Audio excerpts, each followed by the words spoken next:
विद्यार्थी मित्रांनो, आज आपल्याला एकदा गंमत झाली हा पाठ आपल्याला डिजिटल स्क्रीनवर पाहायचा आहे. आवडेल ना सगळ्यांना? हो. सुरू करू ना मग बाळांनो? हो. आपल्या पाठाचं नाव काय आहे? एकदा गंमत झाली. कितवा पाठ आहे आपला हा? पाचवा. आपला कितवा पाठ आहे? पाचवा. आणि पाठाचं नाव काय आहे? एकदा गंमत झाली. चला तर मग आपण सुरू करूया. एकदा गंमत झाली. त्यावरती छोट्या छोट्या गमती आपल्या सोबत घडल्या आहेत का? जरूर घडल्या असतात. अशीच एक गंमत एका छोट्याशा मनोलीच्या बाबतीत घडते. काय आहे आपण पाहूया. मनोलीच्या वाऱ्याने झाडाची फांदी हलू लागली.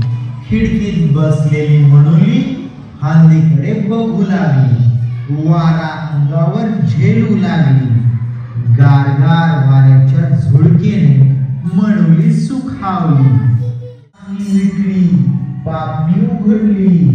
तिला वाटलं आपल्याला आनंद झाला की आपण दोनच हातांनी टाळ्या वाजवतो. झाड मात्र असंख्य पानांनी टाळ्या वाजवू लागतात.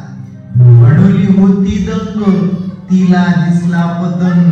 तिला वाटलं हा पतंग मला उचलून घेऊन गेला तर.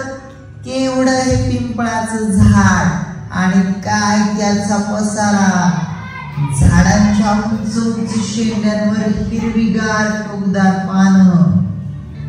इतक्यात गंमत झाली. पिंपळाची दोन पानं तरंगत तरंगत खिडकीतून